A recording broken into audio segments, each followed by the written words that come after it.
Welcome to the new episode of the Genre Equality Podcast. My name is Hitzer. I'm Hedy. I'm Isa. And as you can tell, we sound nicer and clearer now because we invested in microphones. Because we're balling. This is a new year. This is a new us. So there's a lot of new things that's going to be going on with genre equality going forward. Tell us some about it. Not only do we have new equipment, but we will start evolving. There will be new segments, interview segments even. I recently recorded interviews with Daniel Day Kim and with the cast and director of a Filipino movie called Eerie. And you will see that in the coming weeks and months. So we have a lot of stuff like that in store for you for now lah. But today, as of this moment, it's our 1 year anniversary, guys. Yeah, I know. Congrats, guys. Fast, right? It's 1 year. We made it. I mean, only we are celebrating this. I don't know whether you care or not. But for you guys, Happy New Year. It's January 1st. How's your 2018? Hopefully your 2019 will be a better one. Hopefully. Indeed. Okay, so first things first, right? Yeah. There's some stuff that came out late in December that we can't quite get to because it didn't fit our recording schedule. So as of this recording, we have not properly seen Black Mirror Bandersnatch. Clearly, that particular choose-your-own adventure type movie requires a lot of time investment, and we want to, run through all the potential endings, all the different pathways to give you a better idea and review lah. So look out for that next month. Also, Hedy has not seen Marvel's Runaway Season 2. Not yet. But Hedy wants to talk about it next episode, so I'll wait for him lah. Hey, thanks, man. Yeah, but minor spoiler alert, I didn't like it. I heard. Yeah. I heard. As for Doctor Who, I'll be waiting for the New Year's special before we talk about that, so we can give a comprehensive roundup of the first season of Jodie Whittaker.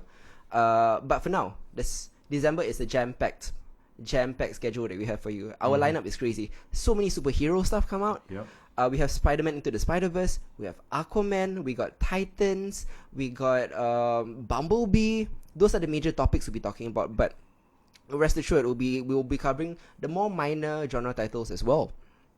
So first things first, let's start on a good note lah.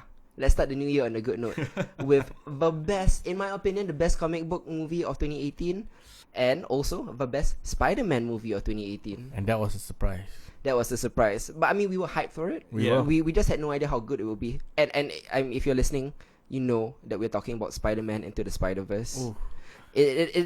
It isn't just the most inventive animated movie of the year. As I said, it's the greatest Spider-Man movie ever made. Sure, that it's a bit debatable. Spider-Man 2 is still really good. It holds up. That is true. Homecoming was a nice reboot, but in my opinion, this is the true Spider-Man. It's dazzling, unique art style. It's a comic book come to vibrant life. It gives Miles Morales a wonderfully emotional introductory arc. And he embraces his Afro-Latino-ness and his own coming-of-age story in a very unique and just equally resonant way lah. It gives people who only know Peter Parker a nice introduction to this new character. So what do you think about Spider-Man Into the Spider-Verse? Honestly, this was it wasn't that much of a surprise that it was going to be good. This is good though. But this good was, there was something that was unexpected. Yeah. Miles Morales has always been one of those characters that kind of made comic book fans wary lah. wary. Yeah. Comic book fans are traditionalists, are purists, are a bit resistant to change sometimes. Yeah, but Marvel has always had diverse characters, always had that first mover when it comes to characters as complex as Miles, Yeah. And so I was afraid that they might not have done justice in this movie in introducing his character. I mean, his origin stories are very iffy sometimes. Yeah. So I was, Plus multiple origin stories with many Spider-Man and women and pigs. yeah, and I like how they actually lean into that and how they actually Made it a part of like the law, like that. Yeah, like, we know that you all have heard this Spider-Man origin story thousands of times. And they even made a joke about it. Exactly. So I like that self-awareness and all that. The styling of the movie was impressive. It was so different. It was so different. The frames were a bit lower so that it felt like an action book, like a comic book. A motion comic. Yeah. I like how some of the things that were out of frame or in the background, they blurred into one another, the red and blues. Correct. Like a lot of the old 60s, 70s comics. A lot of you might not be old enough lah, or if you don't collect old comics, you don't know. But some of the printing errors led to that kind of look. Yeah. So they even replicated that, in motion. So that really surprised me that they went into that kind of detail. Fuller and Chris Miller are clearly huge fanboys. I mean, we saw what they did with Lego Batman, and I think they did the same kind of treatment with Spider-Man here. What do you think, Isa? Well, let me just say, in my personal opinion, not just best Spider-Man movie, right? As much as I love Spider-Man 2, but for me, this might be the best superhero movie that I've ever seen. right? And it is my favorite by far. I went into the cinema knowing that visually it would be something interesting because the trailers blew us all away very early on, right? But for that aesthetic to surprise and amaze and cause a sense of wonder throughout the entire duration, and couple that with a very insightful look into what makes a spider character, right? Above and beyond a divisive character like Miles Morales. I really, really had a good time, and I thought that I've seen it twice already now. Same. And I just to pick out the extra Easter eggs and everything else that was going from the attention to detail, right, and how true it was to my own vision and interpretation of what a Spider-Verse movie would be like is shockingly accurate, I think. I agree. In my opinion, and I really loved it that way. Yeah, I mean, to piggyback off what Isa said, no pun intended to Spider-Ham, Spider-Verse encapsulates the infinite possibilities of this particular arachnid superhero archetype, showcasing why Spidey's relatability, his resilience, continues to mean so much to so many different people of all walks of life, through different generations, to different iterations. What I particularly loved was how resonant it was. We were talking about the art style, how visually wonderful it was, but I mean, it's emotionally gripping as well. It was funny too. One of my favorite scenes, this is when I knew I loved the movie. In the beginning, Miles Morales walking through Brooklyn, because Peter Parker's a Queens kid. That's a very different kind of New York. It is. He's walking through Brooklyn. He is he's code switching between English, between Spanish. He's speaking Spanglish to his parents, to his friends. It just feels so genuine and real. Yeah, it's like Miles really felt like a Brooklynite. Yeah, it's the character come to life, and plus I also have to give shout outs to the villains. The Kingpin, the big bad, is given such an emotional reason, I feel, for why he'd want to put this and many other universes at risk. His family, Vanessa and his son, are dead. He wants them back. It's not right, but you understand it, and it is quite in vein with Marvel's new treatment of villains, Like, given compelling backstories, you can kind of root for them even to a certain extent. You understand where they're coming from. I mean, even though Kingpin wasn't really featured much, right? Yeah, it was enough for you to like kind of. Oh, I get it. Yeah, I get it. Yeah, and plus, secondary villain, the Prowler. It felt like the Prowler was the primary villain. Correct. Yeah, because the Prowler is not just a frightening and intimidating villain, especially during the action sequences. He was presented so scarily. I think kids below the age of 7 might actually be quite frightened of him. Yeah. Don't spoil his identity though. Yeah, I know, but like, let's just say he kind of serves as an Uncle Ben type of catalyst, and I think that's great. I didn't expect that coming. This movie was on the money. It's fully fleshed out. It's complicated. It's a dynamic story. Loved it. I have to give shout outs to also the voice actors lah. Oh yes, and what a good choice of Miles Morales being played by I can't remember his name. Shani. The guy from Dope. The guy from Dope. Yes. Yeah. I mean, Phil Lord and Chris Miller were huge fans of him and wanted him to work with them. And this was what they chose lah.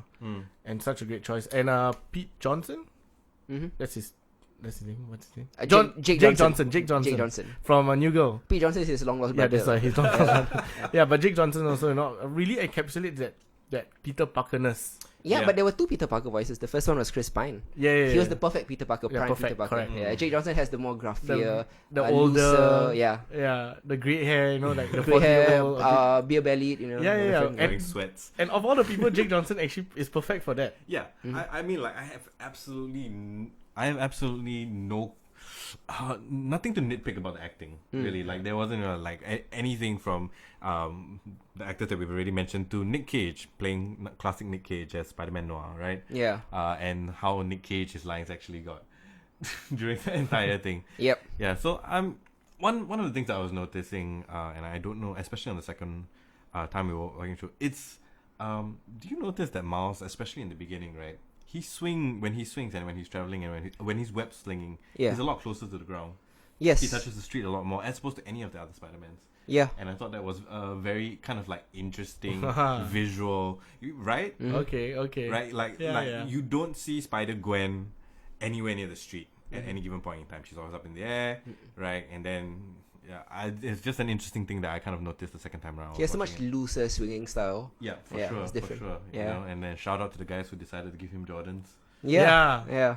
And I mean, when he did that one iconic moment when he jumps off the building. Yeah. Yeah. In his new suit. And the glorious upside down shot. That was Oh, It's so good. That was cinematic. That I mean, was I so realize cinematic. this is animation and framing is different and all that. It's not really camera, but that was as cinematic as cinema gets for 2018. I agree. Yeah. I mean, because of its self-awareness, you might kind of assume the tone is mocking, but it's not. It's not that at all. It's neither commentary nor parody. It's a celebration. It's a love letter written by someone who adores and respects every single aspect of Spider-Man and Spider-Woman and Spider-Gwens and Spider-Pigs and all of that. And I mean, shout out to Spider-Ham because Spider-Ham is one of those things that you think could never ever work on a big screen. But ever. But it did. But that's how you do it. Fuller and Chris Miller found a context that he could work, made him funny, made him relatable. They even had the enemy, Spider-Girl.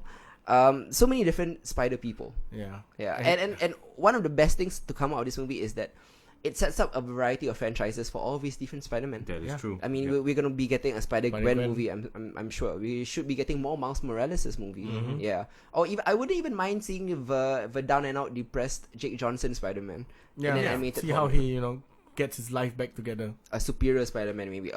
The door is wide open, guys. Wide open. Yeah. I would love to see a superior Spider-Man. I do have to say, this Stan Lee cameo is the most perfect Stan Lee cameo I've ever seen. It was heartwarming, it was heartbreaking, it made me cry, made me laugh. I'm getting misty-eyed just thinking about it. Like how perfect it was. I got emotional in Right? the cinema. Yeah. Because that was way before he passed away. Yes, correct. But But who could have known that what he said would have been so poignant and related to his passing? Yeah. I think it was the perfect send-off for Stan Lee. And I'm just sad that Stan Lee never got to watch this. I mean, Yeah. Yeah. So watch out, Tom Holland. There are a bunch of other Spider-Man on your back. And who would have thunk after the clunker that was Venom that Sony could do something this magical? It's true. Well, they had to look far lah. I mean, the guys who were fired from Solo were suddenly free. Free. Yeah. True. Good job, Disney. Yeah. Thanks. I'm glad they give Lord and Miller like free reign like they did. You know, I mean, they've proven themselves that when you allow them to do their thing, right? 22 Jump Street, the Lego Batman movie, you know. Yeah. So I mean, hopefully, I hope to see more things coming from that particular duo, especially in the realm of superheroes. Just given how much fanboys they are, right? They clearly know the source material in and out. Yeah. And do stick around for the post-credit scenes because it's worth it. It's really funny. Oh yeah, it is. It's really funny. I mean, I'm tempted to do a spoiler section on this, but I don't want. I just want you guys to experience this. Yeah. I want you all to experience it once, twice, 3 times. This deserves all the money in the world. So if you haven't watched Spider-Man Into the Spider-Verse, please do it. Hedy, how would you rate this movie? 9.5 out of 10. Oh, compelling. Very going high, up. very high recommendation. How about you, Isa? 9.5 out of 10. Very nicely. I will be giving it a 9 out of 10 myself. So super, super, super high recommendations. Very, very high. Is this the highest rating that we have so far? Maybe. No, I think we all gave BoJack Horseman 10 out of 10. But okay. that's TV lah. So That's TV different. lah. For movies, this is about as high as we get. Yeah. Moving on, let's move on to another huge franchise, the Transformers franchise. And let me just say this, it's an extremely low bar. But Bumblebee is far and away the best Transformers movie ever made. Yes, Ever. hands down. It's probably the only good Transformers movie ever made, debatably lah. Maybe the 80s cartoon movie version. Oh, okay. If you're including that, then it becomes a debate. You're right. Yeah. But I mean, what I want to say is forget those noisy Michael Bay atrocities. New director Travis Knight, who you might know as the director of Kubo and the Two Strings, imbues this Bumblebee spin-off and prequel with this 80s style magical friend movie elements, like E.T., the Iron Giant, with, and I can't emphasize this enough, coherent action that you can follow, with rich characters, and they actually have a story to tell, with humor, with heart. I mean, sure, like I said, it's very reminiscent of E.T. and the Iron Giant. But if you want to copy something, those are good benchmarks lah. Exactly. Yeah. What do you guys think about Bumblebee? Wow. First, I love John Cena. Shout out to our other podcast, Hard Hits. You can't see me. You literally can see us. We are podcast. But John Cena did such a great job. Yeah. Like just that perfect blend of villain and not really a villain. Yeah. More like a guy caught in this weird situation. Yes. Because he wasn't really a villain. Yeah, he was just A soldier. who was Caught in the middle of doing this. his job and didn't know who to believe. Yeah. I will say this though, Bumblebee may not be the perfect movie. Oh no. But John Cena has, in my opinion, the line of 2018. Oh I'm not gonna spoil it. but I think he has the best cinematic line of 2018, and you know it when you hear it. Yeah, you'll be like, oh yeah. You're not away with him lah. Yeah. But okay, apart from that, Haley Steinfeld also did such an amazing job working. Really solid actress. Really, making her character feel very relatable. I mean, she's known more to be a musician, right? A singer. Yeah. Yeah. But wow, like her interactions with Bumblebee, was so genuine. Yeah. And so real. It right? was. And what pained me was like after the movie, right? You had such a real friendship that was going on between the two of them, and then you realize that he's gonna move on to Shia LaBeouf, and it's like, my goodness, forgot about that. Trading down. Exactly. I don't need to be a prequel already. Yeah, I mean, can it be a standalone if they rebooted the entire thing right there and then, like, sure. Into the Transformers verse. Because the 80s Transformers were the best times for Transformers. That is true. I mean, and that's the thing, the authenticity of the movie, like capturing the robot sounds from the 80s. Right? It wasn't that weird Michael Bay dubstep thing. Yeah. Yep. So that was I really appreciated that. And just it's not really a spoiler. They were in what's Cybertron, right? Yeah. That's not a spoiler, right? It's known that it's the first scene. Yeah, it's the first scene, right? Yeah. So how they actually manifested Cybertron onto the screen was a lot better than I felt that they did in the recent movies. I've seen every Transformers movies, and I have to be honest, right? The Cybertron scenes are the ones I tune out. Like I don't care, I blurred out, but this made Cybertron feel lived in. It felt compelling. Weird, right? Yeah. Like how good it was. Yeah. But I feel like the design for Cybertron in this one, right, was very true to what they used to draw. It felt, correct. Right. The feeling like this very like homage, that's not a word. Yeah, kind of thing that they were going for.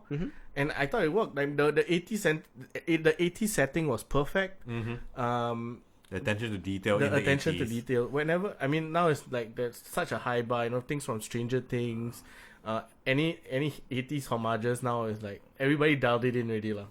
Yeah. That's really good. Like especially the music. Yeah. Any final thoughts, Isa? Yeah. I have to say, like, animation has come so far, right?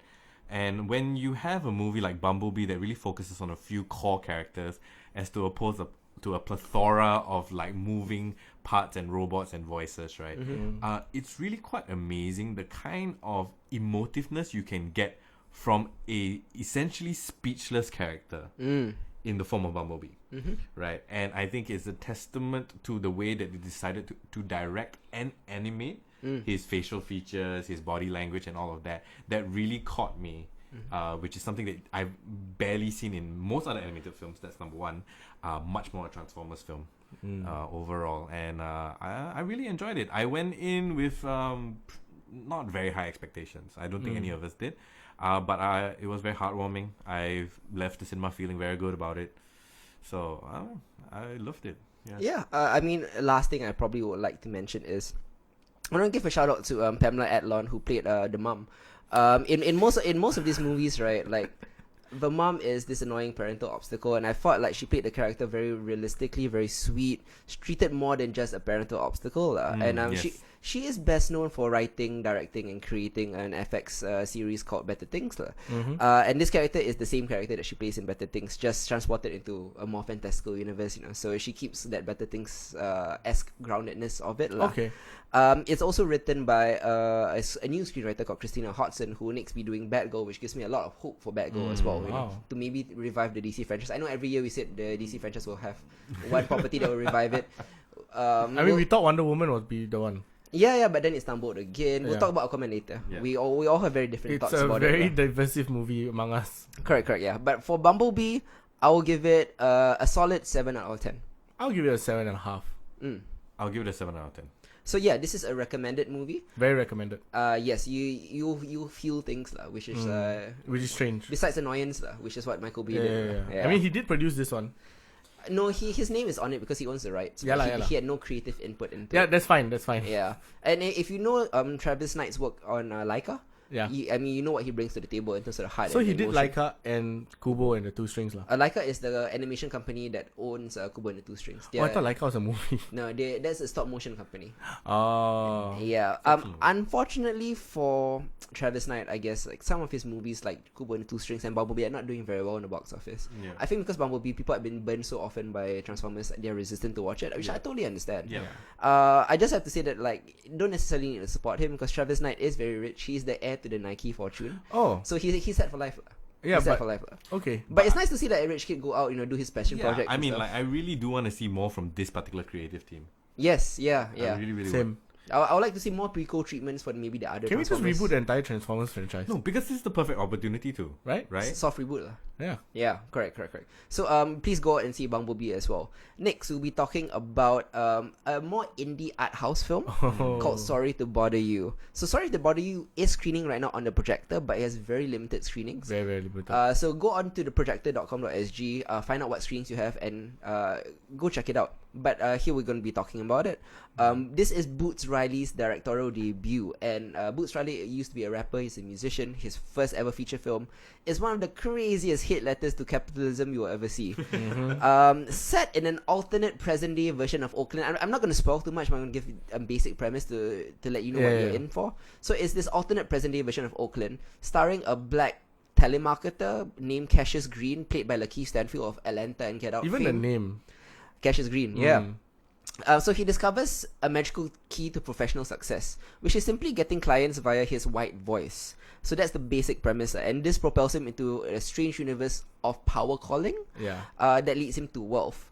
But the upswing in his career raises serious red flags with his girlfriend named Detroit, played by Tessa Thompson, a performance artist and minimum wage worker who is secretly part of a Banksy-style activist collective. As Cassius' friends and co-workers strike in protest of corporate oppression, Cassius kind of falls under the spell of the company's CEO, played by Armie Hammer, who you might know from Call Me By Your Name, who offers him salary beyond his wildest dreams, and the movie takes off from there. Okay, I know what you're asking right now. How the hell is this genre? Why is this sci-fi? How is this fantasy? Yeah.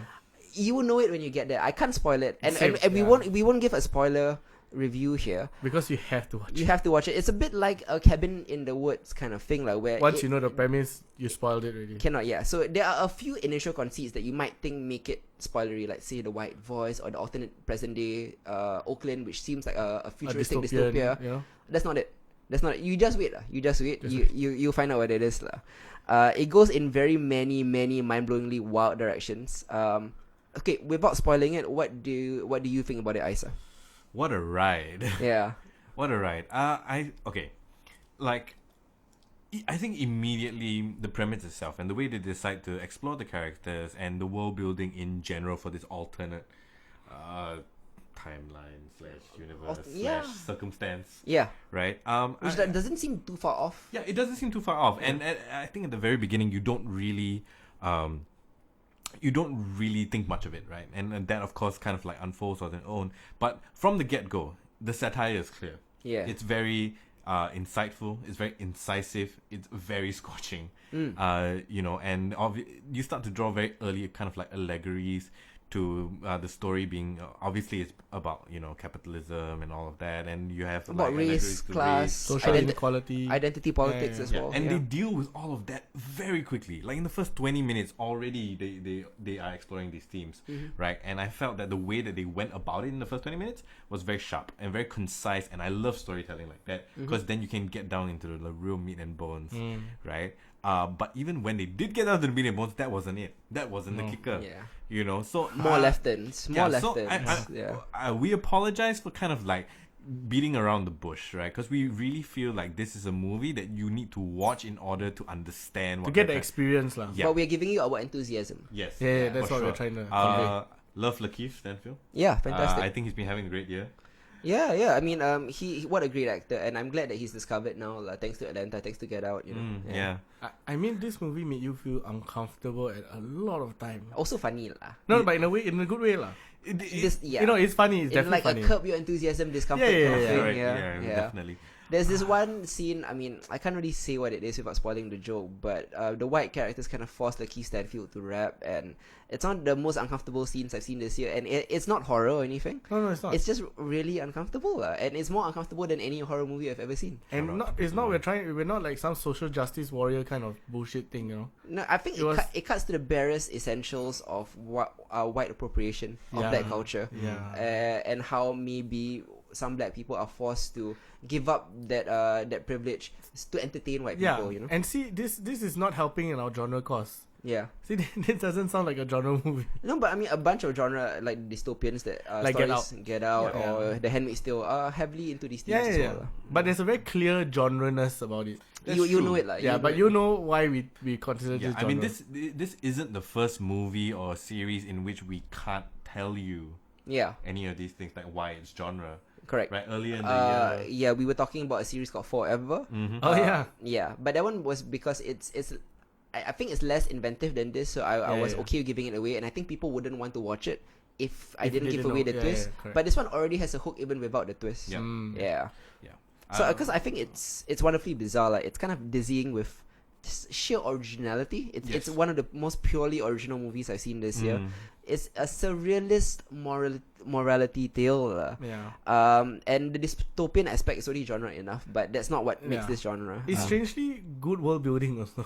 Oh, I love the world building. Right? I really do. And it wasn't anything like, there wasn't like this grand exposition that was going on, right? It's all these subtle things that you have to pick up on as they go along. Yeah. Right? And how they built the world while building the characters themselves, I just thought that was brilliant. I mean, just talking, I guess we can spoil worry-free, just the first part. A little bit, yeah. What worry-free is. Yeah. But basically the idea of selling your body to a corporation so that you can have free food and free lodging for the rest of your life, don't need to worry about anything else. That is not a new concept. It's not a new concept, and it harkens back to something called slavery. You know, but corporate slavery is something that you can actually see in the future might happen. Yeah, we already some might say it's already happening with the sweatshops in third world countries, China and all that. You know, where you have like anti-suicide nets because of people working 17 hours a day and all that, like etc. So that kind of like weirdness is actually very grounded in reality, which I really love. Okay, so in conclusion, how would you rate this, Hedy? I'll give this a solid 8. It's a nice 8 out of 10. Okay. Yeah. How about you, Isa? I'm gonna give it 8.5. Nice. My final thoughts. I love this movie. But that being said, there's a slight drawback to Boots Riley's unbridled creativity in that it feels scattershot at times. He wants to say too many things at once. It takes on, things like assimilation, code switching, corporate greed, liberal hypocrisy, appropriation, and while it's always very spot on, it never sticks around long enough to fully explore it. But you just have to admire the guts and vision of this. So this is an 8 out of 10 for me. Okay. Okay, so very highly recommend. Very high recommend. Okay. Not bad, we're starting very well. We got the good stuff out of the way. Yes. Let's talk about DC now. Oh no. Are we there? Which well, for me it's not that bad. No, half of it is good and half of it is bad. Don't come at us, DC fans. We're not Marvel shows or anything. Don't come at me lah. We're just trying to call it as we see it, and if you disagree, it's fine. Everybody has their opinion. So let's start out with the least good one. Okay, go ahead. And conversely, also the biggest one, which is Aquaman. Aquaman is James Wan's first foray into superheroics. You may know him from The Conjuring, Insidious, a bunch of horror stuff lah, and one Fast and the Furious movie where he delivered really, really good action. That one movie. Yeah, we saw some people confuse him with Justin Lin, which is internalized. Who does the other? Correct. Other. They get Asian directors. Oh, yeah, we good at action, bro. I know. We know cars. I mean, yeah. It's like a John Woo thing. I guess. Okay, so I'm gonna leave it to Hedy and Isa to maybe give their opposing viewpoints right now lah. Okay, first, I like to accentuate positive. I should start. I like to accentuate positive. So like Hedy should start. What do you like or dislike about this movie? Okay, this movie delivered on what it promised to be. Okay, true. Straight action, Jason Momoa. Being Jason Momoa. A lot of Jason Momoa. Yeah. A lot of him. The my man. Yeah. I mean, even though he didn't really say my man. Yeah. But a lot of that kind of... Like, oh yeah. Yeah, that kind of Jason Momoa-ness was given to us 100-fold. In spades. It was promised. In buckets. And they delivered that. Yeah. Right? You had top-notch CGI done right. Hands down. Hands down, one of the best CGI work we've seen in a while. Visually stunning. Yes. Yeah, visually stunning. good action all around. Okay. I watched this movie twice because the first time I fell asleep for a good 40 minutes, and whenever I fall asleep in a movie, means there are boring parts there, which Isa will talk about in a while. Yeah. But you were very tired that day. I was very tired. Might have other things as well. So my second round watching it, I enjoyed it. I still enjoyed it. I still love the Jason Momoa-ness. I knew that I was buying a Jason Momoa movie, a Jason Momoa vehicle, which is like the Rock movies lah. Correct. You know what you're getting. Yes. Right. So I love the popcorn action. I did not think too hard on the various plot holes because there were so many plot holes, right? So I didn't think too much on that. I liked the costume design overall. I mean, everything fit. It felt like Aquaman comic from the 60s. It did. And it looked like an Aquaman comic. Yeah. It felt also. It felt that way. Yeah. So that's why I think I may have been very, very kind to this movie lah. So that's why, I mean, because of all the crap that I've seen DC do before. Yeah. This movie was not as good as like Wonder Woman. Sure. But close enough to Justice League. And I like Justice League. Yeah. So that's my take, that it felt like it was keeping true to the Justice League movie lah. The tone, the lighter tone, the brighter colors. Yeah. Sure. So it's not great at all. It's nothing close to any of the worst Marvel movies, okay? But it's a lot better than a lot of the other DC crap. I'm gonna assume that Isa echoes a lot of your positive feedback in terms of like those are the positive points, and I think even I who hated the movie would echo that lah. Those are good points in the movie. But on the flip side lah, like what do you think was bad about the movie, Isa? Let's go, Isa. Okay, before I thought the movie was generally a huge waste of time, except for a 10-minute sequence that I believe was transcendent. In a 2.5-hour movie. In a 2.5 movie, there was a 10-minute sequence, largely CGI, that I thought was transcendent, reminiscent of Faustian imagery, right, of Paradise Lost. It's what I expected a James Wan Aquaman movie to look like. Yes, and those 10 minutes, while it does not redeem the movie, is some of the best computer-generated imagery that I've seen in a very, very long time. Agreed. It was totally was spot on. The thing is that it had nothing to do with anybody talking, which is a huge problem for me, because if John Cena had one of the best lines this year, right? One of the worst Nicole lines. Kidman had one of the worst lines. Yeah. So you can't avoid it. Yeah. You will no doubt cringe when you hear it. You will remember it for years to come. And I thought it was a bit sad. I mean, okay, we all know that it's a Jason Momoa movie. Fine, right? I signed up with that. I'm good with that. But he has a stellar supporting cast, right? Yeah. It's a stellar supporting cast. Yeah. Amber Heard. Patrick Wilson. Who is known to have worked with James Wan many times. Yeah. He's the main Conjuring guy. Yeah, exactly. And like Hedy, you were saying, right? Like only one actor knew what movie he was in. Yes, yeah. True lah. Jason also knew lah. I'm not sure. But I think they crafted the movie around Jason Momoa. Yeah. And Patrick Wilson's like, okay, Jason, I'm on. Correct. I don't think Jason can adapt to a movie that isn't him, whereas Patrick Wilson did adapt to the movie. To Jason's movie. Yes. And I think he played the character to a T. Yeah. We're talking about Ocean Master. Sorry. Ridiculous name. Ridiculous name. For a ridiculous movie. Lines. This is why I'm saying that it works. You see? No, but it wasn't ridiculous in a way that it borders the so bad that it's good. Like it never crosses. But it never crosses. Line. Yeah, I wanted it to be even worse so that I can appreciate it on a B level. Yeah. But this one was trying too hard to be A. Yeah. Okay, Yeah. but from the weird dialogue and all that, I already Not really. It wasn't bad enough to be The Room, but it was close. Yeah, it's not gonna be like a superhero cult classic like 20 years down the road. Like Darkman, for example, is a cult classic, but it wasn't particularly good. This will never be a Darkman, I feel. Oh, of course not. Yeah. I mean, this is a summer movie. Even though it's in the Winter? end of the year lah. Yeah. But you know what I mean? That kind of feeling, that blockbuster popcorn. Don't think so much. Just eat your popcorn and watch this movie and have fun. You were just criticizing Michael Bay's movies earlier, and that's I know. what this is. But Michael Bay's movies, this is better than Michael Bay's movie. Yes. I have to say it. Yeah. Because it stayed true to a certain point. I mean, on Aquaman's on Jason Momoa lah. It stayed true to what Jason Momoa is. Oh yeah. Yeah. So that's why I didn't have a problem with it. The only problem I had is the 2.5 hour running time. Way too long. Yeah, that's all. It was really I felt this movie would have worked for both of you, right? If it was 1 hour and a half. And they cut out like 90% Yeah. of the nonsense Yeah. lines. Yeah. It would work for me if it was 23 minutes, you know. No lah. Yeah. I mean, like a cartoon length. Yeah, and then we had 10 'cause- minutes of that. Because this is a cartoon. And it would I mean, work for me yeah. if it was 23 minutes. Or cartoon movie, okay? Or 1 hour 15 minutes, okay? Okay.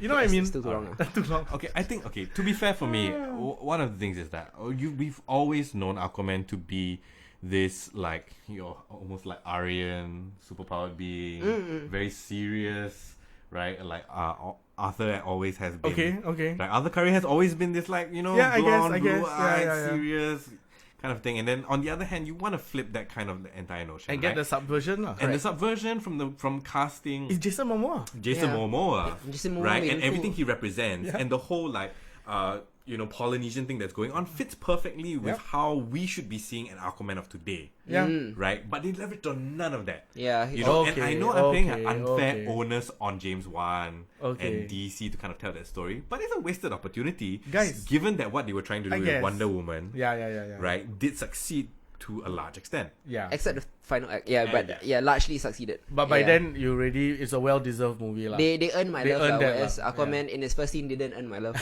In fact, it squandered whatever goodwill I had because I love the trailers. Yeah. Yeah. I liked his presentation in Justice League and all of that. Okay, so final thoughts. How would you rate this, Hedy? Oh, you're gonna hate me, man. No, go for it. No, I'm giving it a 7 lah. Art is subjective. A Yeah, 7, fine. so slept on the first one. I round. woke up throughout the second one. And Yeah. gave a 7 7 after out of 2 it. viewings. Yeah. After 2 viewings, I'm like, yep, this is an Aquaman movie. Hits? I guess since I didn't really weigh in too much, I think Aquaman is just this polluted ocean of garbage lah. It's deep in stupid dialogue as it is in shallow characterization. It attempts to float on swashbuckling action, gorgeous undersea visuals, and a silly sense of fun, which to an extent it does, but the overlongness of it drowns me.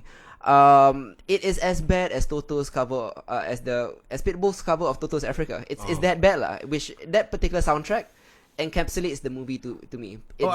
I would have Pitbull's given Africa. I would have given the movie 8 if it wasn't for the cover. The cover -1. I mean, for me. it's one of the most iconic songs in the world, and yeah. So those are my thoughts. I'm giving this a 3 out of 10. I had expected more from James Wan, and it does seem a bit like movie by committee sometimes, which DC tends to do. Okay, yeah. Too many cooks in the kitchen. Yeah. Yeah, I get that also. So it doesn't feel like a James Wan movie, and that was my gripe with it. A 3 out of 10. Okay. I'm gonna give it a 4. And the only reason it's not a 3, it's for that 10-minute sequence. All right, there we go. The only reason it's not a 0 is for that 10-minute sequence. Oh, Wow. wow. Okay, Yeah. okay. No, but the 10-minute sequence was really fantastic. Yeah, it was, Pretty good, it ah. was. Yeah, and yeah. and it's quite interesting that this is the second movie where we've seen a similar kind of look, because in Yeah. Wreck-It Ralph, Yeah. like Ralph Breaks the Internet, we also saw something similar. Yes, correct. in that, Yeah. Which I also, again, like the same kind of imagery done in a very different way.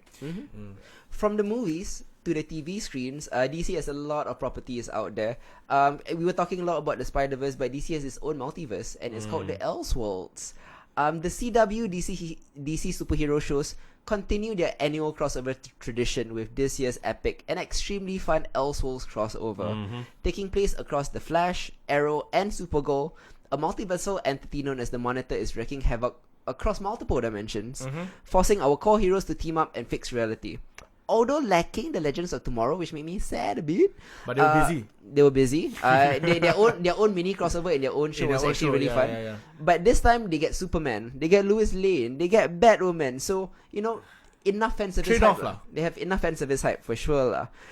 What did you guys think of the latest DC superhero crossover on the CW? Honestly, I was impressed. Yeah, Right? they've never failed in my It opinion. never failed, They've yeah. never failed, yeah. And I was thinking this might be okay, maybe this might not be as good. But I was like, wow, this was really good. I don't think it was the best crossover, No, but but it was really good. yeah. It was up there. Like it's debatable which one is the best, you know? For me, it's Crisis, but but on like- Earth X. Yeah. But that kind of thing lah, where it is so well thought out. Like how the crossovers were very seamless to one another. I think we watched it all at one time, right? Yeah. So again, you had your stellar cast of like Supergirl being awesome. Yeah. You had the Flash, that I guess spoiler alert, body swapping thing. It was in trailers, so I guess it's not much of a spoiler. So so you know that body swapping thing between Oliver and Barry, a Quantum Leap body swap, not a Freaky Friday body swap, which they frequently debated on the show, which was cute, which is brilliant. Yeah. So I love that. Yeah. And how they fleshed out the world with when Oliver Queen becomes Barry and Barry becomes Oliver Queen is quite cute, lah. It's essentially the same thing, lah. Yeah. Just now they confused, lah. Correct. Isa, what do you think? Oh, I really, really enjoyed this. I do agree that it is not as great as Crisis on Earth X. Yeah. But I really enjoyed this, and it always, every year, at this time, I ask myself, why is it that no one else can get this right? Right, but the CW can. Right? I mean, CW with less than 1% of the Warner Brothers DC EU budget manages to do this every year. Every year. And it's a fresh take every year. But I feel that also is because of the long form nature. Sure. That they have a lot more time to play with it. The heavy lifting is done by the actual rest of the season. The 8 years that DCEU had meant nothing. No, but they are stuck with like 2 hour slots, you see. The MCU managed to do a long running series with the same formula. I guess. I'm not trying to defend DCEU. I'm just saying that they mismanage a lot of things. You just defended Aquaman. I did because I like Aquaman. What's interesting? Let's talk about the fringe characters. I think that was for me the most interesting part of Elseworlds, right? I love Superman's and what he does in this particular crossover. I don't think we get to see enough of him in Supergirl as it is. Yeah. Right. So him being like a large part, like 2 out of the 3. I mean, I'm glad that we don't see Superman too much, lah. It's Supergirl story. It's a Supergirl story. It's the same like having He-Man and She-Ra. It doesn't work. Yeah, it doesn't work. Yeah, but at the same time, it was refreshing to have him around. Once in a while, And I really do like him as Superman. I have to say the casting is on point. He is so much better than, I mean, no offense to Henry Cavill, but I prefer him to Henry Cavill. I prefer him to Brandon Routh. I think I personally feel like he is the best Superman since maybe Dean Cain in Lois and Clark. Ooh. The Adventures of Superman. Clearly, neither of them are as good as Christopher Reeves. Oh, no, which is, the OG, lah. But the undisputed champion. He's one of my favorite Clark Kents. Yeah. The sense of decency. Very earnest Clark Kent, you're right. The sense of decency is something that I thought would be tricky. You guys like Superman and Captain America in the modern age, but people like Chris Evans and Tyler Hoechlin have nailed it. Yeah, I agree. Let's talk about Batwoman for a bit. Batwoman. Okay, so Ruby Rose, controversial casting choice. I did not hate her. Okay. I thought she did an okay job. I don't think that she's a strong enough actress to hold on to her own show. I think that she did an okay job in this particular role, in this particular crossover. I mean, one thing that I love about Ruby Rose, right, is just the look. Her look. The scowl. The perfect look for Batwoman. Her physicality and everything is on point until she talks. Yeah. That's why they limited her lines. Yes. Yeah, but how are they going to build an entire series around that? Just don't say so much, lah. Or she's just Batwoman the entire series. No, lah. I mean, just have a strong supporting cast and things would fall in place. So she grunts her way through. Maybe. I wouldn't mind seeing like a horror type like Batwoman series where she's the one in the shadows, in the darkness, and we follow the criminals who are afraid of her. That's what we said about the Punisher, that they should have done that. Correct, but then the Punisher worked. Because it's what's his name? John Bernthal. Yeah, John Bernthal is a fucking fantastic actor. We'll be getting the last Punisher season next month, by the way. Yeah. We'll be talking about that as well. Yeah. Okay, I agree with you. She looks the part. When they casted her again, my only issue is her acting powers. That's all. Yeah. Right. Like she's not terrible. She's not terrible, but hard to see her as a leading woman. Yeah. Oh, I mean, like, given that she is the first look that we get of anyone in the Bat family, I think it's troubling. Yeah. Okay. You know what I mean? Like, the Bat family, traditionally, you want them to be a bit more polished. I don't think it's Alicia Silverstone bad, but not that much better. Yeah, I agree. Alicia Silverstone was also hamstrung by the lines that she was given. No, of course, I get it. I mean, George Clooney, all of them. Chris O'Donnell, they're all great actors, Yeah. So I don't know. I don't see this. I don't see Batwoman being fleshed out as a series on its own. As excited as I was that the character was being introduced. Yeah. Like, Batwoman on CW makes total sense, in my opinion. Like, that makes total sense, right? But I don't know. I did not really like their vision of Gotham either. A bit too slight lah. Yeah. I mean, we didn't get to see too much of it. We spent most of the time on the rooftop. Yeah. And in the jail cell that looks like a Star City jail is the same set lah. Yeah. It looked like the same set. Yeah. Right. So I don't think I what we've seen from Ruby Rose, I don't think there is enough there. and what we've seen of Gotham, I also don't think there's enough there. So I'll be curious to see whether or not they actually roll it out. Yeah. Nothing's been confirmed, right? Nothing's been confirmed. Yeah. So we'll see. I mean, on the bright side though, like from the going to multiple Earths, to even Smallville, somebody say that was a surprise. I popped for that one, and it was the actual set from the Smallville, the Smallville CanCom. Yeah. Then they fought villains like the Monitor, like Amazo. It was such a blast. It's I think that the word that I wanna imagination, joy is what the CW crossovers always bring to the table, and I think they do it better than DCEU. They have better representation in terms of LGBT or characters of color. They have better action, better characterization, better casting, better fan service, and all around just a better experience lah. For 4 straight years, the CW has owned the DCEU, and I have no doubt that the next year's crossover, and it's gonna be the big one, guys. Oh my god! It is outside of the Infinity Gauntlet. This is the most iconic comic book crossover of all time. They are doing Crisis on Infinite Earths next year. I know, right? And they are leaving it in the hands of the CW, and I'm not worried. No, those are better hands. I know. Smaller but better hands. I'm not worried at all. Yeah. Oh, I can't wait for that lah. Yeah, I'm totally looking forward to it. How would you guys rate Elseworlds? 8. Nice, an 8 out of 10. Very nice. I'm gonna give it 7.5. I give it a 7.5 as well. We all are in agreement with this, unlike Aquaman. So I think this is a more solid, stern recommendation lah. Yeah, definitely. Whereas Aquaman depends on your taste lah. Yeah. If you be stupid, you'll like Aquaman. Like me. Okay. Or you gotta sleep 45 minutes.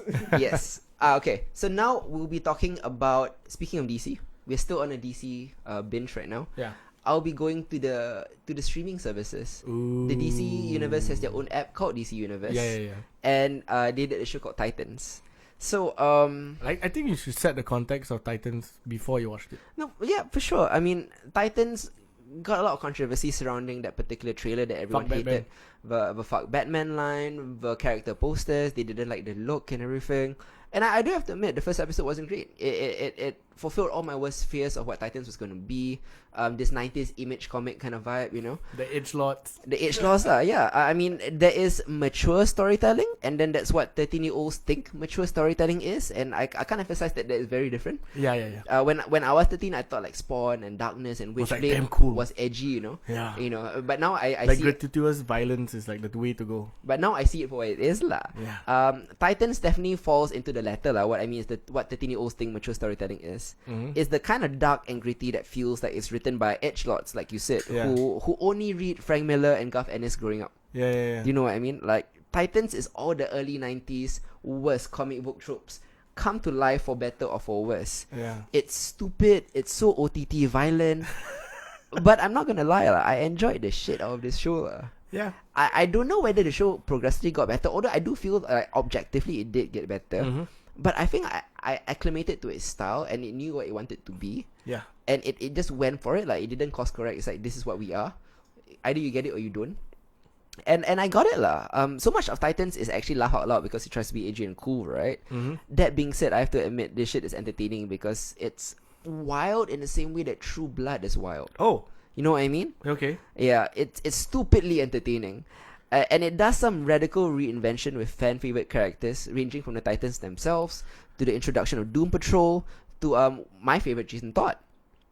It's ballsy. It constantly keeps your geek mind racing because some of my favorite DC stories are not actually in the main DC timeline. They're Elseworlds. I'm speaking of Elseworlds lah. Yeah, of course. They're Elseworlds stories. And one thing I demand from a show, whether good or bad, is that it's never boring. Yeah. One thing I can say about Titans is that it's never boring. You either have something you want to hate, something you want to love, something that is so cool, something mind-blowing. So yeah, whether it's good or bad, it's never boring. There's so many twists and turns, plus the team dynamics has really won me over as time goes on. And for as much crap as that fuck Batman line has gotten, the show actually has a lot of knowledge and respect for Batman lore than people give it credit for. Okay. Its finale was actually set in Gotham City, and I have to say, I mean, they did Gotham better than Elseworlds did, than the CW did. It was grim, was gritty, it was 1970s New York, it was perfectly set.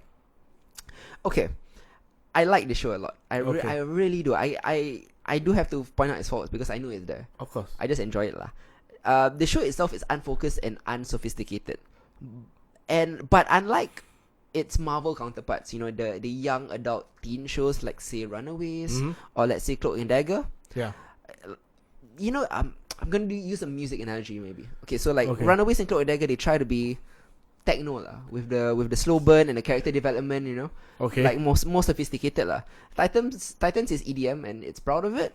It gets to the drop right away and it keeps banging. Okay. And you know, I can't hate that. Yeah. I can't believe I'm saying this lah, but I prefer Titans over Runaways and Cloak and Dagger. Which are the MCU dark young adult equivalents lah. It's a guilty pleasure show, but it's pound for pound the most entertaining show out there, I think.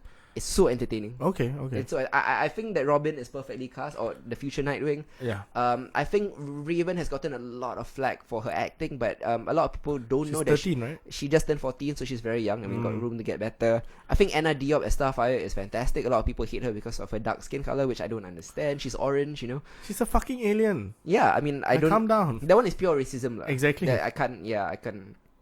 The guy who plays Garth, Beast Boy, decent. So the acting is not that great lah, but as a show, Jeff Johns knows his shit lah. Okay. And he does some radical reinvention with this. My favorite episode is the finale, where they you all gonna get upset, but it's an Elseworlds created by Trigon. I just have to say this because, you know, they're all fighting Batman. Batman goes to Arkham Asylum and one by one murders every single supervillain we know and love. That's just a mock. I mean, that's a fucking cool image lah. It is. I mean, but it's not the real Batman. Don't get upset. You know, this isn't Zack Snyder's Batman. This is Elseworlds Batman. Correct. Yeah. So in the end, all in all, flaws and all, 7 out of 10. That's decent. Okay. That was already the soft introduction to quick hits lah. Because only I saw this. But I mean, I'm like 5 episodes behind now. Okay. What do you think about it? 5 episodes in. I honestly loved. You're right lah. I give it a chance because when I first saw the trailer, it turned me off a bit. As I watched it, it progressively got better. You're right. It's really fun. There's no like lack of. There's always something happening. Yeah, there's always right? something happening. Yeah. So that was something that kept me in tune lah. Yeah. You know, it's just lack of time. If I had more time, I'll definitely catch it lah. But from on episode 5, I'll feel like it's a good 7 out of 10 already. I really love Jason Todd. Yeah. I really. Who's the other guy? What, Dick Grayson? Yeah, Dick Grayson. I mean, the dynamics of the characters and all that is very different from your usual Teen Titans kind of dynamic. You know, it's like it subverts it a little. Sure. But I'm okay with that. Yeah. My only major complaints with the show, the most major, is that the Teen Titans aren't a team yet. And it's been the whole show. It's the Runaways kind of thing lah. But at the same time, while Runaways was boring in the lead up to it, this was never boring. Yeah, exactly. Yeah. They had a Jason Todd side story, a Batman Elseworlds. They had a Doom Patrol. Yeah. And they're not called. And the TV series is not called Teen Titans. It's just called Titans. Yeah. So you know. But you do see them getting to be a team. I get it. For those of you wondering, the whole season is meant to be 12 episodes. Yeah. The 12th episode is when they actually come together as a team. There are promo images of Raven wearing her hood, the traditional one you see from the cartoons and all of that. So what they decided to do was they cut out the 12th episode because they felt that it would be a better jumping off point for season 2. Yeah. Because it really is the new direction for the show. Correct. But what they did leave in is a post-credit scene, which I'm going to spoil for you guys. Spoiler coming. They're introducing a character that is perfect for the tone of the show. Okay. And I don't mean like they have to reinvent a character or anything. Okay. Character as is perfect for Titans. And I'm talking about Superboy. Yeah. Because he's already that, right? The angry young man that wants to already wants to like destroy shit, right? Yeah. He's a perfect addition to the show. Yeah.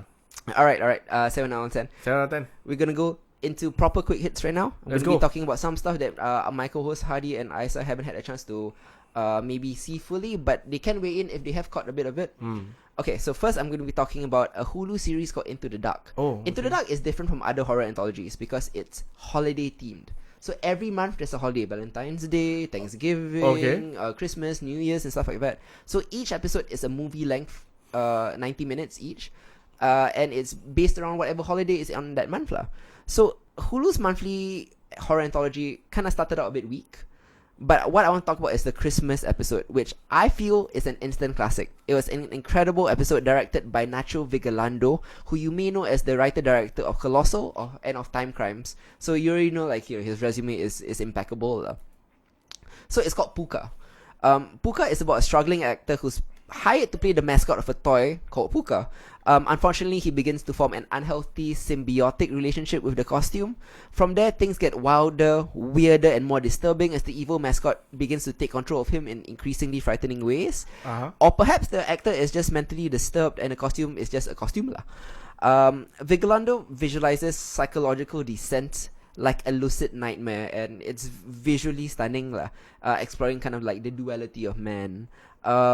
It's legitimately scary. Okay. A lot of horror anthologies like we talk about, maybe Black Mirror and stuff, it's kind of horror conceptually, but this is like quite frightening viscerally lah. Okay. It's very surreal. It unsettles you with its editing, because the way it edits is very jarring. So you're feeling very uncomfortable, very out of place. You can never really get your groove, but that's intentional. I would compare it to Suspiria. The old Suspiria, the Dario Argento Suspiria. Okay. So it's very well crafted. It's gorgeously shot. I'm not normally affected by horror things, but this haunted me for quite a bit, and this is an 8 out of 10. So it's on Hulu. It's called Into the Dark. The particular episode I'm talking about is called Puka. It's the Christmas themed one. Okay, so highly recommended lah. 8 out of 10. Next up, I'll be talking about a bittersweet thing. The final season of Voltron, the Legendary Defender. One of Netflix's most acclaimed and popular original animated series comes to a spectacular end, I feel, with season 8. After defeating the intergalactic tyrant Emperor Zarkon and his deeply misguided son Lothar, the Paladins now face what is quote-unquote their greatest enemy lah, in the form of Honerva, who once known as Witch Haga. This final season is the show at its darkest and most dramatic, giving its home stretch a grave sense of stakes. Without sacrificing the show's earnest heart and slapstick humor, which is what kind of the new fans love about it lah. Yeah. In fact, here at the very end, Voltron seems to have perfected its trademark balance of spectacle, character drama, and childish comedy. Okay. Season 8 is definitely the most deliberately structured of the whole bunch. The narrative is more heavily serialized to the point where the last 6-7 episodes played out like a movie. Okay. So it's engrossing in that way. It's a 7 out of 10 for me. All right. Yeah. So from one anthology in Into the Dark to another anthology, and I'm going to be talking about something created by the Duplass brothers on HBO. It's an inventive anthology series set in one room called Room 104. Oh, okay. I mean, we watched a few episodes. A couple episodes. So maybe you can jump in when I talk about those episodes lah. For those of you who don't know, Room 104 it's starting in season 2. It's wrapped up in season 2 it's already HBO, right? It's on HBO. So for those unfamiliar, the show is set within a single room in a nondescript motel. You don't know what city it is, and each episode follows the story of different guests who stays there. So if these walls could speak, kind of thing. It was extremely genre flexible in season 1, kind of ranging from drama to comedy to crime to action.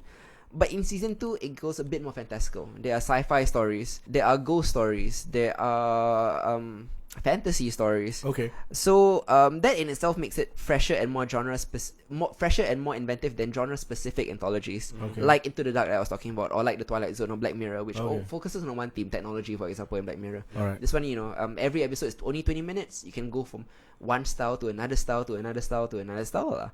So what I'm going to do, right, is amidst this fascinating grab bag of eclectic short stories, I'm going to maybe point out some of the wilder, weirder ones with supernatural elements, with sci-fi elements, or with fantasy elements. And of course, the show is created by horror guys, so there are a lot of horror elements as well. Okay. Trust me, season 2 is going buck wild. It abandons like the grounded stories of season 1 and just goes nuts with it lah. Plus, this season is stacked with incredible talent. There's guys like Mahershala Ali in it, Josephine Decker, who directed Madeline's Madeline, Michael Shannon, Brian Talley Henry, who is a Paperboy, and also in Spider-Verse earlier as well. Yeah, he was a Prowler, right? Yes, yeah. So good cast of talent. So here are the genre-specific episodes you should look out for. Okay, so season 2, episode 2. It's called Mr. Marvel Hill. It stars Rainn Wilson, Dwight from The Office, who plays weirdly enough a character called Jim. Whoa. So he reunites this particular guy. He's older now, so he reunites with an old third grade teacher called Mr. Marvel Hill. And then they meet in the hotel room. They catch up. And then suddenly Rainn Wilson challenges him to admit to an incident from the past that left Jim changed forever. You're left to assume that it's some sort of sexual assault, maybe child molestation. But when the actual revelation happens, like what he actually did, it will blow your mind lah. And it's a genre thing that I can't spoil. Okay, don't spoil. Yeah, I want to watch it now. Yeah. Season 2, episode 5. It's called Woman in the Wall. Okay, got it. So, plagued by a host of medical conditions and illnesses, a woman named Catherine is confronted by a disembodied woman's voice in the wall who's literally talking to her. Okay. This voice offers her advice and comfort, sings the songs. Is this voice a spirit? Is it her own subconscious? Or is it something else entirely? Okay. There's a definite conclusion to this episode, so it doesn't leave it ambiguous. Alright. I like that as well. Okay, season 2, episode 6. I feel one of the best episodes of the year. Which one is this? Genre or not. It's called Arnold. It's one of my favorite episodes of the season. This is the one we watched. It stars Brian Tyree Henry, like aka Paperboy. The titular character wakes up in the beginning of the episode in the hotel room, room 104, soaking wet with no memory of what happened or what he did the night before, or how he even wound out in this hotel room. He has no idea. So the rest of the episode involves him pacing around the space, trying to figure out his night, mentally piecing together the memories, via his phone, via text and stuff like that. But it's how he pieced his night together, which is damn cool. He pieces it in musical form. Yeah. He sings out the night. And yes, Paperboy sings. I mean, he used to be a Broadway kind of guy. He's a Broadway guy, yeah. And his voice is lovely. Once Arnold remembers connecting with the woman he met the night before, his verses blend in perfect harmony with the woman, played by Ginger Gonzaga, and I think it's some beautiful singing, some beautiful musical writing.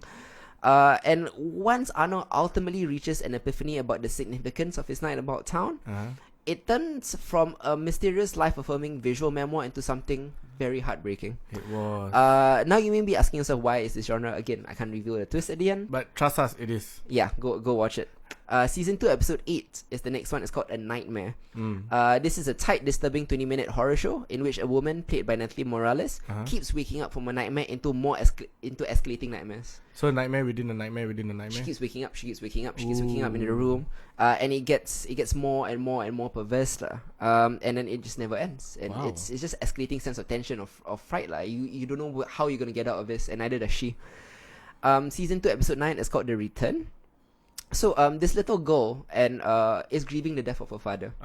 She is a Harry Potter fan, so she decides to go back to her father died of a heart attack in that particular room. Okay. She goes to the room. She wants to cast a Harry Potter type spell to talk to seance with the dead. Okay. And the mom is there, kind of being supportive, trying to, maybe she's thinking like this is a way for her to grieve, to process this, maybe to say her last goodbyes. So after they cast the spell, it gets weird lah. Okay, don't spoil. Yeah, but there's a palpable sense of tension between the mom and the daughter, because they're both grieving and their anger seeps through. The mom doesn't believe, the daughter believes, and it's the real two woman play. Okay, that is what I loved about this episode lah. More so even than its genre elements, the supernatural elements. Okay. Finally, the last episode that I want to recommend is season 2, episode 10. It's called Artificial. A reporter interviews a woman who claims to be a robot in the hospital. In the hotel, not hospital. Sorry. So this woman, she claims that she is a hybrid AI biological being. Okay. Invites a reporter, and then tries to explain to him that there is an AI takeover coming. She is clearly disbelieving. I mean, crazy woman. Okay. So it's a bit like Interview with a Vampire, if you've ever read the book or seen it, where a skeptical journalist is slowly won over by the subject's convincing story. The ending is pretty mind-blowing. Alright. This is the best ending of what I've talked about. Okay. It always has a twist ending. It's very tight. It's very good. Check out Room 104. HBO on demand. You can watch it right now. All the episodes. And maybe even just go past the genre episodes. Just watch it as a whole. Yeah. What's your rating? This is... Okay, there's some bad episodes too. Like a couple here and putting there. That in. But mostly it's an 8 out of 10. Wow. Yeah. Even with the bad episodes. Because the good ones are 10 out of 10, 9 out of 10. Okay. So it carries it. Yes. Alright, got it. Yeah, okay. Next one, not so highly rated. Oh, I know which one. Based on George R. R. Martin's novella, this is Night Flyers. Why didn't you like it? Okay, so a lot of people don't know that it was also made into an equally bad 1987 film. So, a low bar. This doesn't even clear that low bar. Wait, what? Yeah. It's about 8 scientists and a telepath traveling on the Night Flyer spaceship trying to make contact with alien life. First contact. Yeah, they begin to experience strange and violent occurrences. So you would think it's like a haunted house on a spaceship, but it's what it's built as, Okay. This hybrid is grisly, bloody, and claustrophobic. But let's get this straight. This is no Alien. This is no Event Horizon. It lacks Alien's gravitas. It's incoherent at best in its storyline, in its character work. It grinds along at a snail's pace. It's so slow. Wait, this is episodic, right? Yes. And it tries to construct this elaborate scenario. But it's just so slow. Oh no. It's not scary enough to be good horror. and it's too simple-minded to be grand sci-fi. Oh no. So Night Flyers is just another schlocky TV show pretending to be more profound than it is. And this is a 4 out of 10. Alright. What's next? Next up, we're still in the holiday boom right now. I know it's the New Year's, but Mary Poppins has returned. Oh, you watched it already? I watched it already. How did it go? Following up on beloved icons like Mary Poppins and Julie Andrews is very tough, I have to say. Yeah. I mean, come on. It's to be fair, I'm not really a big Mary Poppins fan. Okay, but you know of the stature in pop culture. Yeah, definitely. Mary Poppins is highly regarded. Definitely. Julie Andrews is a legend. Definitely. But Emily Blunt somehow manages to shine and make the classic character her own in this magical sequel. While it probably won't be as evergreen as the original, this movie is certainly a joyous experience. Leaning on earnest sentimentality, show-stopping musical numbers crafted by Lin-Manuel Miranda, and phenomenal performances from the aforementioned Lin-Manuel Miranda. It's charming enough to win over audiences of all ages. It's not supercalifragilisticexpialidocious. Ooh, but not bad. You did that in one take. But it is very good. So it's a 7 out of 10. Now that's a surprise, but okay. Okay. Next one. Going back to Netflix right now. Back on your streaming services. I think I know what You've already seen Jon Favreau's incredible live-action version of the Jungle Book, which was so successful that Disney gave him the Lion King. Yeah. Not to be outdone, the master of the mocap, Andy Serkis, decided to direct. he's throwing his hat into the ring to make his own quote-unquote darker live-action version of the Jungle Book. Well, it was definitely darker. It was definitely darker. So how does it compare to the Disney live-action version? Not favorably, I'm afraid. Andy Serkis opts for a shockingly gritty, brutal adaptation that showcases some pretty amazing mocap performances. Very, very good mocap. Yes. Yeah. But otherwise fails to make Mowgli's coming-of-age story meaningful or unique. And I even feel that the CGI looks shoddy and unfinished. For some parts. For the wolves in particular. Okay. The end result proves to be middling and dramatically inert. So I'm giving this a 5 out of 10, a just pass. I mean, there were some parts that I actually thought they did quite well. I really like how they rendered Baloo. Oh yes. You know, and what's his name? What's the panther's name? The panther. Yeah, we know who you're talking about. Yeah. But whatever. Bagheera. Yeah. So I love those two characters. Mowgli actually did quite a serviceable acting job. I thought this particular child actor did it better than the Disney one. Yeah, I felt that also. Yes, yeah. But then because they tried to capture the human essence of the person's face onto the mocap animals, it came off very weird. Like this weird hybrid kind of like. That's why it looked very disjointed. Like the tiger looked really weird. Shere Khan really looked weird, right? Looked really weird. That's why it felt very I didn't like it lah. How would you rate it? Same as you, 5. 5. Yeah. I saw it as well. Yeah, I did. I mean, like basically echoing the same sentiments as you guys. I'm gonna give it a 5. But the thing is, I didn't give the Disney one. I wouldn't give the Disney one any much higher. Okay. Yeah, I give it a 6 like the Disney one. Yeah, same here. Same yeah. Yeah. But what the Disney one was commercially successful, which I think Mowgli isn't. Considering it was sold to Netflix suddenly, all of these ideas they come in twos, whether it's zombie attacks on Asian Korea or like Dante's Peak and Inferno and Twister and stuff like that. Like there's always like it comes in twos. Something like that. The Illusionist, the Prestige. This is the lesser of the two, lah. Yeah. And all this one will be better than the other. Yeah. Correct. Okay, so next one, sticking to Netflix. Yeah. What's up? This has been billed as Netflix's own take on A Quiet Place, with sight instead of sound. It is a new post-apocalyptic horror thriller called Bird Box. The premise is simple. A mysterious supernatural force decimates the world's population. We don't know exactly what it is, but if you see it, it compels you to take your own life. Okay, so it's not exactly The Quiet Place. Different. And it can't compare in quality either, I feel. But first things first, I think Sandra Bullock's performance is pretty good. Yes, I think it's a valiant performance. Yeah, Sandra Bullock almost saves this movie, and I mean, we all know she's a great actress, a 90s icon and all of that. She has a rich psychological backstory to play with, exploring a reluctance to accept motherhood and the redemption she experiences in accepting that role. But beyond that great arc, right, this movie is too bland and too derivative. It's sluggish and never fleshes out its themes at the story's core. Yep. And outside of its clever premise, its execution falters because it never quite gets down or dirty enough to be harrowing. I found it to be an ultimately hollow experience. In fact, the best thing to come out of these films is all the memes on Facebook and Twitter and Instagram right now. It's the memes are great lah. So because of the memes and because of Sandra Bullock, it's 5 out of 10 lah. Oh, it passed. Yeah, you watched it too? Yeah, I watched it too.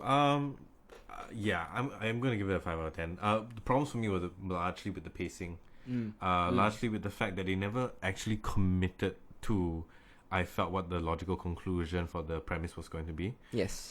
There were some parts of the cinematography that were jerkingly halting and stuttering, and I didn't feel that it added anything to the story itself. I agree. Right. And in addition to that, like if you're gonna make a film about not being able to see, right, then you better wow me with the visuals. Yeah. Right? Like, that was my expectation going in. Yeah. You know? And, like, to be honest, like, I really did enjoy the majority of Sandra Bullock's performance. Mm-hmm. I think they're very good. I do like the themes on motherhood and how they explore that, as divisive as it has become on the internet. Yeah, but I mean, like, it's intentionally so. Yeah. It's meant to be a lightning rod. Though. Yeah. Yeah. It felt... Oh, watching this movie felt like the actual metaphor of having to put on a blindfold and not knowing what the fuck was going on. Yeah, man. That's how I feel about it. But that being said, yeah, I give it a 5. The only thing that could have made it better is the Daredevil popped in. Oh. He could have saved that world. Yeah. He could have saved that world. Okay. Next up, going back to the cinemas. I'm going outside of America for now. Let's go. Let's leave America. Let's leave Hollywood. Where are you heading to? I'm going to India. I'm going to be talking about a crazy, wild Tamil language sci-fi movie called 2.0. Oh wait, so, is this the Rajinikanth one? It's fucking crazy, bro. It's so nuts. This is a sequel, right? Yes, it's showing. It's 2.0. I never saw the original. Oh, you should. I have no context. So I have some. Yeah. I'm just here to deliver a brief premise, and I'm gonna tell you what I thought about it. Chennai is under attack. Every cell phone in the city has flown from the hands of its users and vanished into the sky to form some sort of super intelligent phoenix. Yep. The hero is played by, like you said, Rajinikanth. And who my Indian friends. Shout out to my Indian friends Naishka and Nikhil. Yeah, they've informed me that this guy is apparently the king of Indian action cinema. He's Arnold Schwarzenegger and Sylvester Stallone and Chuck Norris in the 80s all rolled into one. Okay, look, this movie is like too long and it's incredibly silly, but its ludicrous set pieces are definitely worth a watch. It's bonkers even by Bollywood standards, I think, because I've seen a fair bit of my share of Bollywood movies. So here's just a taste of the story development. Like, he battles an evil ornithologist who is angered by the injustice that we do to birds with the radiation from our cell phones. Which is why he uses technology to collect thousands of disembodied cell phones to create an angry robot bird to fight him. I think you meant billions. Billions, correct, yeah. This movie isn't great, but it's wild AF. And I think I sound a bit hypocritical because I criticize Aquaman for the same thing, but this is a 6 out of 10. Just because this goes so much crazier than what Aquaman does. Okay. There's the extra crazy factor. I get it. That I dig it. But you didn't watch the original, right? No, I will. Okay, I'll send you the original. I will, yeah. It's not called 1.0, right? I can't remember what it's called, but it's crazy also. Now we're moving on to Britain. Oh, okay. Okay, so I'm going to be talking about a movie called Anna and the Apocalypse. It's this Shaun of the Dead meets High School Musical. Okay. It is this year's best Christmas movie, I feel. Okay. It's actually a zombie musical. Anna and the Apocalypse draws from generic formulas, but it feels completely fresh thanks to, the zesty young cast, infectious comic energy, and some truly catchy musical numbers. Admittedly, its novelty does kind of wither after a while, but it's plucky and it's fun and it's an admirable mashup. So it's a 6 out of 10. Okay. So it's fun. It's just fun. You should definitely catch it if you like musicals. Okay. Okay, I think this might be the worst reviewed thing. Aquaman was just now. Okay, never mind. The second worst reviewed thing on this podcast, in my opinion, not Hedy's opinion, is a movie called Mortal Engines. Mortal Engines is a futuristic steampunk dystopia. I didn't like this movie. Yeah. Okay. No, I mean, like, we had divisive opinions on Aquaman, so who knows? Yeah, no, this one we both agree. So it's set hundreds of years after civilization was destroyed by cataclysmic events. A mysterious young woman named Hester Shaw has to stop London, which is now a giant predator city on wheels. Yeah. So, consumes other cities. Like a house moving castle style. Yes, correct. From devouring everything in its path.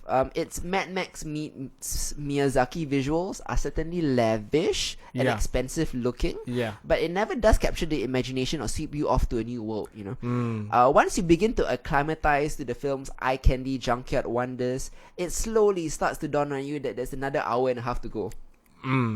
Yeah, and it's going to be a tiresome and soulless journey because there's no investment in the most important thing about a movie, character and story. Yes. Which I thought Aquaman does have a bit of that. Yes. Yeah. So not quite as bad as Aquaman. Yeah. I mean, you had Ocean Master, you had, okay, but this movie was just weird. It's a 1 out of 10. Alright, there we go. I agree with that. Ooh, is that the lowest you've given? Yeah, No, I'll give it 3 out of 10. I've given some quite low lah. Because I appreciate the CGI work in this movie. Yeah. Yeah, but that's about it. Yeah. Oh, it looks like we have a bit of time. We do. So I'm gonna be talking about some stuff that maybe like I cut out for time constraints. But since we have a bit of time, let's talk about it. Go ahead, man. Okay, I'm gonna talk about something called Tree Below. Oh my god, okay, I'm hopping onto this. Oh, I saw get excited. Isa's coming back. Okay. Hold on. So, hot off the critical and commercial success of the epic animated fantasy series Troll Hunters, Guillermo del Toro continues his Tales of Arcadia trilogy on Netflix with a sequel series called Tree Below. This sci-fi space adventure series follows a pair of teenage aliens and their bombastic bodyguard who's voiced by Tatiana Maslany, Diego Luna, and Nick Offerman respectively. So you already know that the voice work is great. Yeah. These aliens are on the run after a military coup on their home planet. And because it's a fish out of water story about aliens trying to fit in, it's sillier and funnier than its predecessor, but it's no less action-packed. And seriously, the show's climax is pretty awesome. Although it's set in the same town and timeline as Troll Hunters, you know, that magical monster story. Yep. In fact, happening at the same time, actually. Exactly. In spite of that, Tree Below can actually very much stand on its own, thanks to great characters and his heart and his own compelling conflict, while at the same time setting up some very interesting crossovers with Jim Lake and his friends. Yeah, indeed. That being said, the show's most fun moments, like I said, are the low-key crossovers. Yeah. It's fantastic. I really love this. I didn't think it's as good as Troll Hunters, but solid stuff. 7.5 out of 10 for me. What about you, Isa? Okay, I really loved it because the fact that you're setting an entirely sci-fi story into a city that we've only recently had a fantasy story, right? Yeah. The characters definitely don't go as deep. Neither does the story go as deep as Troll Hunters in any way or form. Obviously, Troll Hunters was much longer. 3 seasons. Yeah, we had a lot more time with Jim and his comrades. But to see these two alien teens, right, who pop up in the first series with no context whatsoever. They were just foreign exchange students who were damn weird at new technology. Yeah, and so now they kind of fill in the gaps of all of that. To see them do that and like interact with the principal, who we've gotten to know very well, interact with the teachers and so on and so forth. Yeah. It's the new principal though. Yeah, new interim principal. Senor Ul. Senior Ul and his truck. The Australian Spanish guy. Yeah. It was very, very fun. I did feel that it was a very smart piece of storytelling. Yeah. To be able to have two concurrent storylines run across, and it took quite seamless actually. Yes. Without two any equally large threats. Yeah. Right. And with two equally large things at stake at the same time. I thought that was very clever. They didn't sacrifice one or the other, and I do feel like that was just very, very smart. I did enjoy it overall. How would you rate this? For me. 7, nice. Yeah. Okay. So what I mean, just minor spoilers. The climax happens during the troll apocalypse. Yes, it does. So the troll apocalypse, which happens at the end of season 3, when Ganma comes from the ground and everything. At the same time, there is this aerial battle with a space invasion. Yes. So I mean, two concurrent battles happening at the same time, with Jim Lake saving people from the monsters underground. Yep. And the two new teens saving what's the town called again? Arcadia. It's Tales of Arcadia. Yeah. Sorry. From aliens above. Yep. Good storytelling. Good storytelling. You were telling me that there's going to be one more story. Yes. For Tales of Arcadia. Early next year, a new show called Wizards will tie in both together, because apparently some alien technology is based on magic as well. So this is going to be the Infinity War of Guillermo del Toro's Tales of Arcadia. Fascinating. Series. Well, they kind of hinted that about the amulet. I mean, we've already seen Merlin and stuff, right? Yeah, exactly. Yeah. I guess the last thing on Quick Hits that I'll talk about is Mystery Science Theater 3000. So, okay, it was revived last year after a record-breaking crowdfunding campaign. And the Geek Cult Classic series is back for its 12th season on Netflix recently. For those who don't know or didn't follow back in the day, Mystery Science Theater 3000 is the brainchild of comedian Joel Hodgson. And the show centers around some average Joes and their robot friends who are kidnapped by mad scientists and forced to watch the worst movies ever made. Why? Because they're part of an experiment to find a movie so awful that it will break the brains of the populace, thus enabling mad scientists to take over the world. So the idea of each episode is essentially it plays like a watch along combined with DVD commentary, you know. Just basically kind of like combined with a reaction video. It was a reaction video before reaction videos were actually. This is watching bad movies, making fun jokes about it, making some skits about it. The plot is just dressing for the show's core ideas, which is fun. Funny people making fun of schlock cinema. It's really joyful because we get to revel in cheesy sci-fi and fantasy guilty pleasures. This season's watch along includes famed cinematic trash like Mac and Me, Killer Fish, The Daytime Ended, Lots of the Deep, and lots more. I still think Mystery Science Theater 3000 hasn't quite grasped the cheesy greatness of its predecessor, but at the same time, it's still fun. Do you feel like it hasn't been able to do so because the times have changed? Times have changed, definitely. Right. Yeah. So like a show that predated reaction videos isn't as important in a time of reaction videos? Maybe because it's lost its uniqueness. Okay. Yeah, because there's so much content like this out there.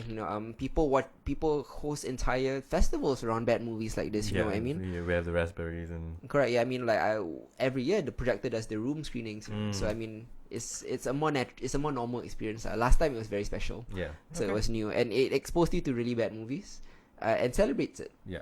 Okay, so I'm gonna cap off this particular episode with what we like to call the pull list, which is reading recommendations. Okay, so I have two things to talk about. The first one is called Jonesy, 9 Lives on the Nostromo. It is about aliens, but rather than aliens, much like actually Three Below, it focuses on the events of the first alien from the perspective of Ellen Ripley's cat, Jonesy. Oh. Yeah, so we spent almost all of the movie with Ripley, but we don't get too up close and personal with the feline star up until now. Titan Books has released the Jonesy 9 Lives on Nostromo, an illustrated book by Rory Lucy. It tells the story of 1979 movie from the perspective of the cat. So I was sold just based on that. It follows the movie's plot very closely. It doesn't break canon or anything. But instead of scary, it's playful.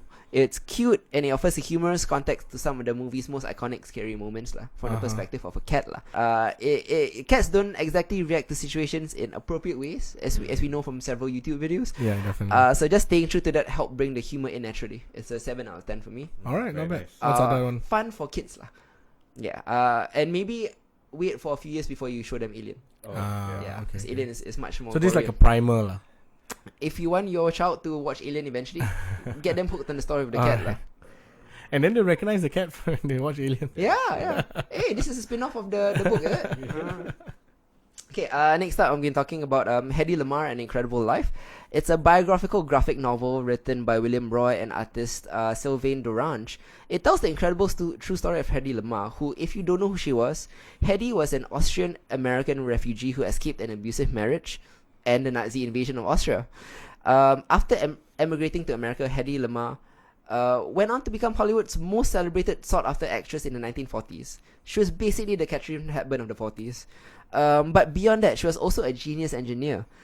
She created frequency-hopping radio systems for the Allies during World War II. She did all this work in her studio trailer in between takes from filming her movies. So it's pretty insane. Subsequently, she was also the inventor of technology that will later be used to enable Wi-Fi, Bluetooth, and GPS. Her life is incredible, and this graphic novel does an excellent job telling her remarkable story through gorgeous artwork and wonderful detail. Maybe some of you who have seen Legends of Tomorrow might be familiar with when they met her. That's how I was introduced to this remarkable woman via Legends of Tomorrow, of all things. Oh, okay. Yes. Please watch that episode where Helen basically invades Hollywood. Helen of Troy invades Hollywood. Yeah. Okay. Yeah. Helen of Hollywood. And then she goes to Miss Kira. It's a crazy episode. Yeah. You should watch every episode of Legends of Tomorrow. Okay. Just FYI. Okay. This is it for quick hits and the pull list. But this is the first episode of the new year for Genre Equality, and this is the new us, as we told you. We got a lot of new segments, we got new recording equipment. This is going to be a brand new Genre Equality. So if you haven't followed us already, please follow us on Facebook, on Mixcloud, and don't forget that we also have special episodes in between. We have special episodes in between, we might have. And also, we are going to be on Spotify. Yep. We're going to be on iTunes, Yep. Apple Podcasts. Everywhere lah. We're taking over the world. Okay lah, can also. Can also lah. Thanks so much for listening for this entire year on behalf of Hedy and Isa. Thanks so much for the 300 of you, the 1,300 of you, whatever lah. We are thankful for every individual listener. Very, very much appreciated. Because all we do is we sit down, we talk about shit that we saw. And some people would like to devote 90 minutes to hear us talk, and that's fine. Mind blowing. That's mind blowing, man. Thank you. So thanks so much. This has been Hitzer. I'm Hedy. I'm Isa. And we'll catch you in February, where we'll be talking about glass. Bye. So excited. Bye bye.